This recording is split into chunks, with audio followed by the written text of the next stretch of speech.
video is a collab with the fantastic Deb from Wild Unfiltered.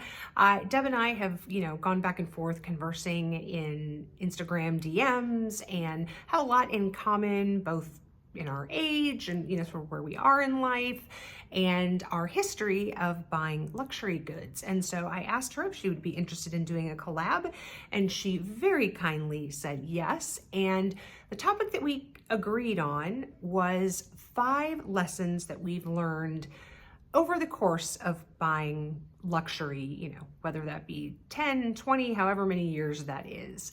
And so that is the topic today. And then in addition to that, we each came up with 3 questions that they're totally different that I sent to Deb that she's going to answer. And she sent me 3 questions that I am going to answer. And we're going to swap those videos. So if you want to see the 3 questions that Deb asked me, then you need to go watch Deb's video. And hopefully you've come over from Deb's video to watch this one so you can see how Deb answered the 3 questions that I sent her. So let's get into the video. So my first lesson I'd like to share is don't sell things too quickly. Unless you need the money or, you are out of space. So, I may run into this now living in New York City where my storage space is condensed to probably a 10th, maybe even less than the storage space I had before. But my point is, if you don't have an urgent need for, like I said, the funds for that bag or the space requirements, hang on to that for a little while. You may not love it right now. Perhaps it's gone out of style. So for example, let's say you 10, 12 years ago, you bought big bags, right? Let's say, like me, you bought the Louis Vuitton Artsy. I'll pop a picture up here, which was an amazing, super popular bag. Like I said, about 10 to 15 years ago. I own that bag. I loved that bag. But then big bags went out and tiny bag energy, as Cassie would say, came in. And I sold that bag. Now, granted, I sold it a while ago, but now I wish I had that in my collection and, I could go rebuy it, but I didn't need to sell that bag. I sold it because it was just sitting in the closet and I wasn't reaching for it. But it wasn't that I didn't still love it. I did, but I just didn't happen to be using it at that time. Now, I didn't need the money from it. I didn't need the space. So in retrospect, I wish I had hung on to that bag because I would love to be carrying it now. Welcome if you are new here. My name is Lisa and I love to do videos on luxury handbags, shoes, ready to wear, and I do those things from the perspective of somebody who is in the middle of her life as well as someone who is mid-sized. So if that's something that sounds kind of interesting to you, I would love it if you would click the subscribe button down below and the notification bell so every time I upload a video. We are getting very, very close to 1,000 subscribers. We have crossed the 900 subscriber threshold, so we are on that last 100 or less to go, and I am over the moon. So I haven't quite decided what I'm going to do for that 1,000 subscriber. I haven't decided if I'm gonna buy a bag or something that I might reveal at that time, but be sure there will be something to mark the occasion of 1,000 subscribers. So please, if you haven't yet, I would love it if you would join us. And we have a lot of fun here and we do things with amazing creators like Deb. My next lesson learned is kind of going to sound like I'm completely contradicting the first thing I said, but it's don't hang on to items if they do not bring you joy. Now, if you remember what I said about the first one, it was don't sell too quickly, unless you need the money or the space or whatever. And in the case of the Artsy, it wasn't that I didn't love that bag still or that I fell out of love with it. It just kind of wasn't in, I guess, at that time. But I liked it. I loved it. I really did. And so I sold it for the wrong reasons, I guess is my point. So if you have something that you're not using, here are a couple things that I would recommend. One is maybe tuck it away for a little while. You know, see if you even think about the item anymore. You know, is it something, you know, they tell you to do this a lot with, you know, when you're deciding, when you're sort of cultivating your wardrobe, right? And you're going through the, you know, yes, maybe, no piles. And the things in the maybe, they tell you to, you know, like put it in a storage container, stick it under the bed or up on a shelf or in a closet, whatever, and let it sit. And if you don't find yourself saying, gosh, you know, where did that purple blouse go? I needed that today. If you never have those moments, then, you know, in 3 months or whatever, pull down that tub and you can probably get rid of that purple blouse, right?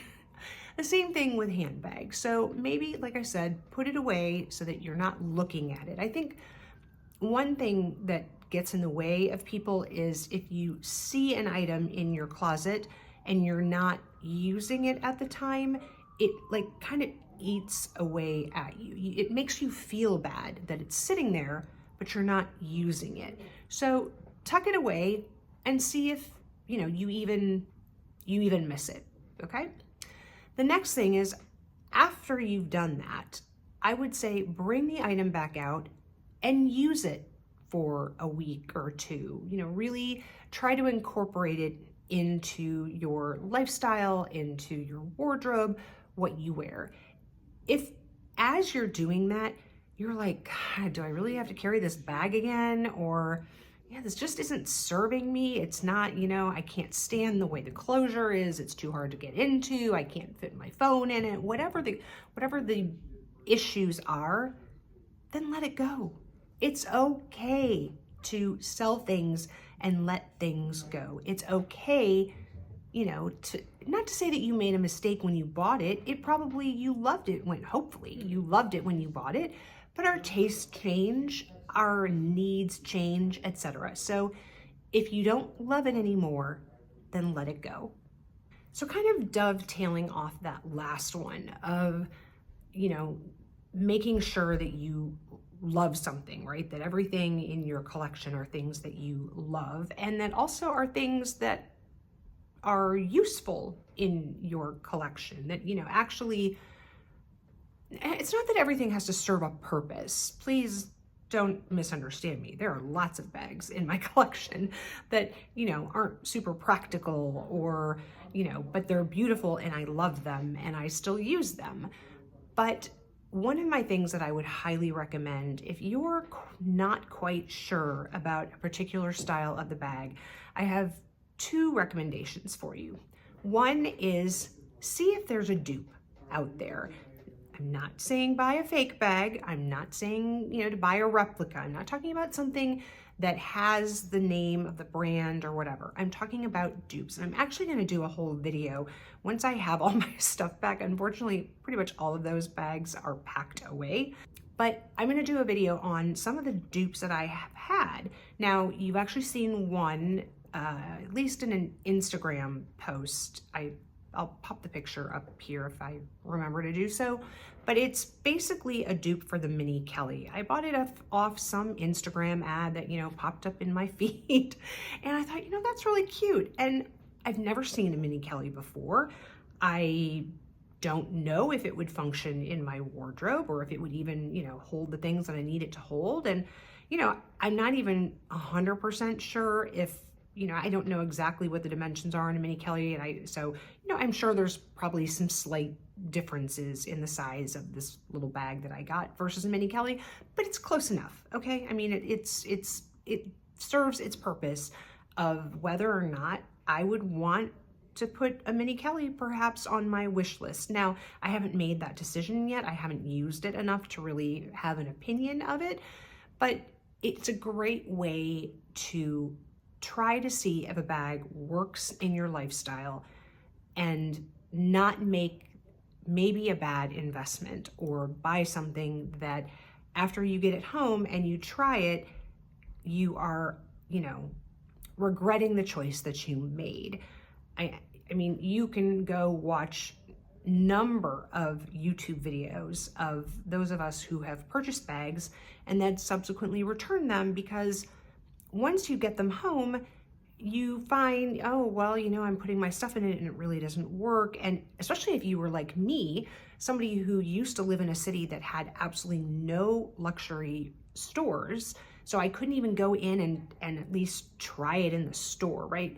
Even trying it in the store is not necessarily as good as trying it at home, right? And you've got all of your different SLGs and things like that, and you can try it with different outfits and see if it goes with your wardrobe, etc. But if, like I said, if you were like me, I mean, I didn't have that opportunity to go even into the store. So I had to either buy bags online or, through a sales associate that I had made, connections with via text, and had them ship me things. And sometimes those things just didn't work out. So, yes, you can obviously do that, but returning things is a pain in the butt. Nobody likes to do that. So I think trying to find a dupe is a great idea. And, if you go on to Amazon, or like I said, just scroll through your Instagram feed, I guarantee you, if you've been searching for a bag on the internet, Big Brother is watching, and they will give you what you've been searching for. And you can probably find a dupe for, $50, $100, something like that. Get it home, try it out, see how it works, and then hey, this style bag really works for me. And so then you'll go ahead and buy the luxury version of that. Maybe sometimes you might not. Maybe you might, and maybe in my case, I may be like, yeah, a mini Kelly's really cute, and yeah, I would wear it, it suits my lifestyle, but maybe I don't want to spend $10,000 on a mini Kelly, and this bag that I bought for $50 or whatever off Instagram is just fine. You never know until you try. My second recommendation is to maybe try one of those like rental programs. So there's Bag, Borrow, and Steal. I think that's still around, where you can, you sign up for a membership and then you go online and you pick bags that you can keep for, I think it's like a month, or I'm sure different programs have different amounts of time or whatever the case is. But that is a great way to try a bag before you buy it. A second option is a company called Vivrel. Now, I had never heard of this company. A subscriber of mine actually sent me a link to it. She uses this service, and one of the reasons why she sent it to me in particular was because if you happen to live in the New York City metropolitan area like I do, they actually have a showroom here, so you can go and see the bags in person. But she told me when we were talking about it in the DMs and Instagram that there have been several bags that she was contemplating buying that she rented, that then after renting it, she was like, either it didn't work out, or she was like, what? It was fun for a month, but I'm kind of over it now. And who wants to make the mistake and spend, $3,000, $4,000, $5,000 on a bag to get it home and, enjoy it, but then after a month be sort of like, ho hum, whatever, I'm over it? That's a very expensive handbag to be sitting on your shelf. And then, if you try to resell it, you're probably going to lose money on it. So why not maybe take some of that money that you were going to invest in a handbag, use one of these services where you can try them out. And I bet that your buying mistakes will go down by a lot. The next lesson I've learned is to not be afraid to buy pre-loved.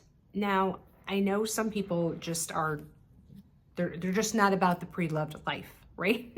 They want the full experience of going to the boutique and, getting the champagne served to them. If, now they're doing that again, during COVID, they weren't doing that.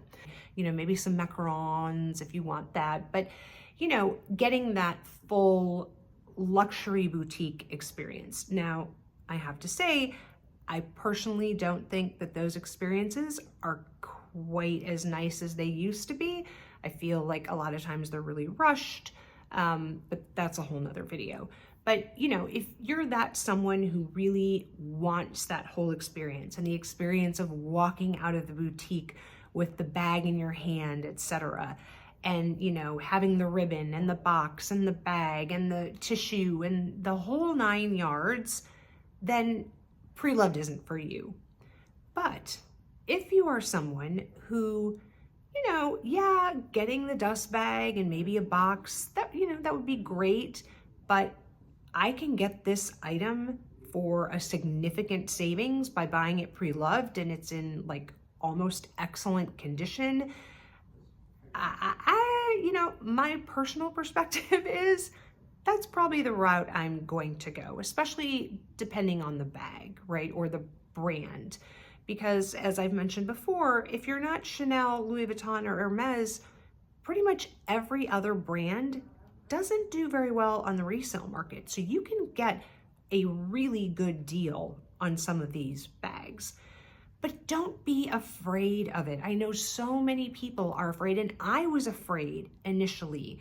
You know, I joined some Facebook groups and you're like, ooh, is like, you know, is this going to be a fake? Is it, you know, is this person going to, you know, take my money and then never send the item? I have, you know, looked on eBay and then you hear like, you know, horror stories about getting, you know, it's like a swapped bag or just different horror stories that you hear.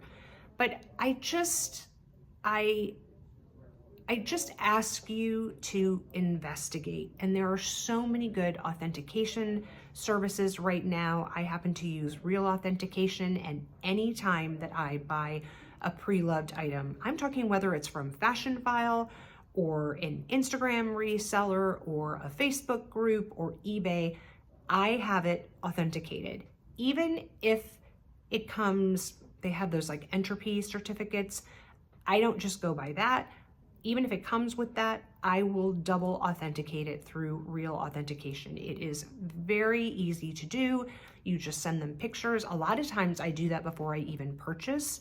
So especially like on an eBay listing where they have like a lot of pictures, I will just, you know, download those and upload those into the Real Authentication website and have them basically pre-authenticate it before I even bid on the item, and they are very reliable. If you have an Hermes bag, I purchased one pre-loved Hermes item and it came with the Baba, I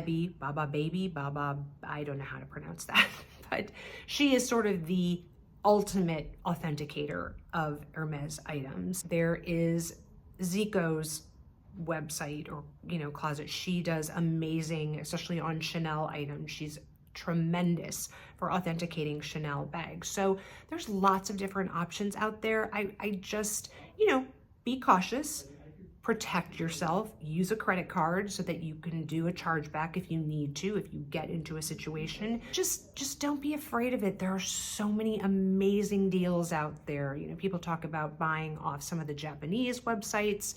You can obviously buy those also usually through eBay, so you kind of have that double protection.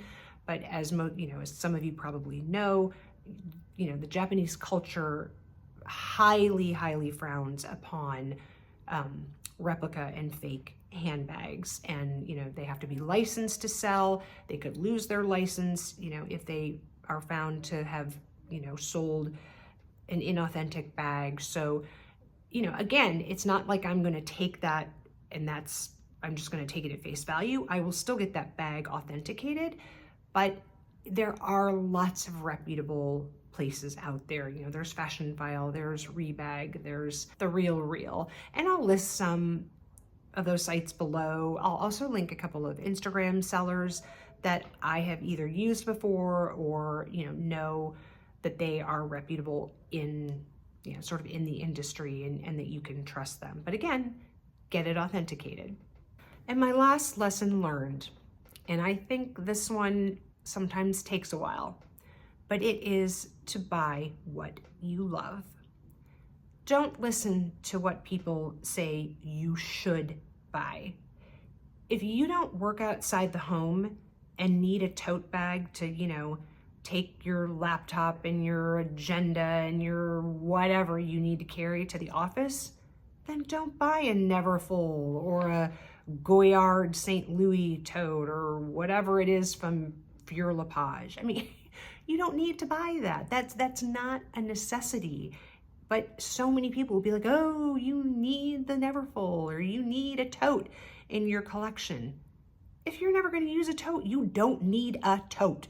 If on the flip side, if you always carry the kitchen sink with you, don't buy a Chanel mini flat bag or the little clutch-on chain that literally fits, a lipstick, a key fob, and some credit cards. It doesn't even fit your phone. Like, don't buy those bags. They're not going to serve you, and you are not going to love them. Buy what you love, and buy what speaks to you regardless of other people's opinions. I can guarantee you that if I asked my family, what do you think of my Fendi mohair baguette? Probably the three of them that live with me currently would be like, it's fluffy, but that's probably the best that I would get. And I realized when I bought that bag that that is not a bag for everyone, but I love it. If you watched that unboxing video, and if you didn't watch that unboxing video, I'll link it above, I think over here, I don't remember, one way or the other. You will see the utter joy that I had when I unboxed that bag, and the same joy that I experience every single time I use it. Buy bags like that. Buy bags, as many would say, that make your heart sing. Don't buy a classic flap if you are not going to enjoy it. I'm going to do that video, but I can't tell you how much more joy I get out of using that mohair baguette, which is, obviously it's mohair, so it's a little bit different, but bag-wise, it's similar. It's similar in size. It's about 25 centimeters, so it's about the same size as a medium classic flap. It's a flap bag. It's a shoulder bag. It has a lot of the same features as a Chanel classic flap, but I don't want a Chanel classic flap. I don't like the Chanel classic flap, except maybe some of the vintage ones. But the new, beautiful, pristine double flap, no.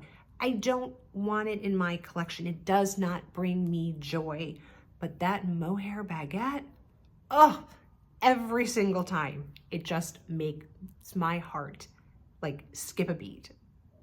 So stop watching those videos that are, the title is the 5 bags you need to start your luxury collection, or the 5 bags you have to have if you're going to have, for the optimal luxury collection. Whatever those titles are, please ignore them. Please keep scrolling. Do not watch those videos, because whatever that person thinks are the 5 ultimate bags you need in your luxury collection, I can pretty much guarantee you are not going to be the 5 bags that you need for your ultimate luxury collection. So those were my 5 lessons that I have learned since buying luxury items for probably about the last 15 years. Some of them it took me longer to learn than others, and hopefully they've now informed some of my choices. I guess only time will tell. But let us know in the comments, what are some lessons that you have learned, and hopefully we can learn from each other. And now let's see how Deb answered the 3 questions that I sent her. So thank you again to the absolutely beautiful Lisa from Luxury and Life in the Middle. So yeah, we have swapped questions. So here are my 3 that Lisa has asked me. So my first question for Lisa was, if I was starting my handbag collection over again, which 3 handbags would I choose? Now, yeah, this is a really tricky one because there's so many. Would I just go for 3 Hermes bags? Because Hermes is my absolute passion and love. But then I love Louis Vuitton, and then I love Chanel, and off we go. So I decided that what I would do is I would choose my top 3 brands, which are Louis Vuitton, Chanel, and Hermes, and I would choose one bag from each of those because, in my view, if I'm starting my collection again, that would be a good place to start. So, Louis Vuitton, well, that is my absolutely, the petite Mal in the background, it's my absolute favourite Louis Vuitton bag. It just is. I love it. I'm loving the side trunk. I really am. But that's my favourite. So would I choose that? Well, not for my first 3 bags, I don't think, because it's just, yeah, it's not practical enough. So I'm going with this one. I'm going with the Neverfull. And I know it might be extremely boring, but I'm going with the Neverfull. This is the monogram in the GM. And the reason I'm going with this one is because it's one of my all-time favourite bags. It's one of my most used bags, and it's also very, very practical for all sorts of events. It's great for travel, it's great for work, it's great for the gym, it's great just for day to day. You can use it so much. It's not too formal. It's just, I just love it. So that is my first one. So let's move on to Chanel. Now these two, it's between these two. So it's my beloved Chanel 19, which is a great summer bag. It doesn't have to be summer, but for me, denim screams summer, and fabric and everything else. It's practical, it's crossbody, you can use it every day. I don't know, I just absolutely adore it. And then also the Wok. The Wok is one of my other most used bags of all time because, yeah, for travelling, putting your passport in, a little crossbody, you've got everything close to you for security. Evening bag, you can make it into a clutch as it is now. It's a beautiful crossbody. It's just really practical for the size that it is. So how do I choose between them? Well, if I've got the Neverfull for sort of every day, I'm going to go for this one because this then gives me an option of an evening bag. And I know the Neverfull has a little pouch that comes with it. I never use that as an evening bag. I'm going to choose this. Okay, Hermes. I'll try and keep this quick. For me, there's only one winner. And it's this one. I adore the Birkin 30. I just think it's the perfect everyday size. I've used this in the evening. I don't care that it's quite big. I can use it in the evening. It's a fantastic day bag. You can take it to work. I know it's very bougie for work, but it's very, very practical. It holds a lot. It's pretty durable. And I just love it. I just adore it. It's a beautiful, beautiful piece. So, yeah, for me, if I've got this for evening, I've got this for a bigger evening or going out or lunches or work or, yeah, just using every day. It's perfect. It's beautiful. And then I've got the Neverfull, which is for everything else. So they are my 3 choices. So my second question from Lisa was, what are the best and worst aspects of retiring from my career? So I won't go into a whole backstory because I'm sure your followers, Lisa, don't particularly want to hear about it. I'm not sure anybody wants to hear about it, but I did step back from my role. I was an accountant, and yeah, qualified it's about 30 years ago, something like that. It's just horrific. Anyway, in answer to the question, the best thing about retiring from my career is the freedom, the time it's given me to choose what I want to do. It's very, very exciting to not know what's ahead, and I've got the freedom now to structure my days however I want to. I'm not so tied to that profession, and I'm also, yeah, just another thing. Yeah, I've let go of the stress, and there is a ton of stress that comes with the profession and with running a business. So sort of 2 things there. It's letting go of the stress and having the freedom to do what I want to do. The worst thing about retiring is the lack of independence. I've got so much independence in my time, but I'm now not earning. So that rankles with me very, very much. So, yeah, we'll see. We'll see what happens in the future, but it doesn't sit well with me that I am not contributing at the moment I've contributed a lot over the years, so I'm not saying that I haven't contributed, but it's very hard not to contribute at the moment because I am a very independent, and yeah, I've always worked in a professional environment. And the other thing that's very, very hard is I feel I haven't finished what I started.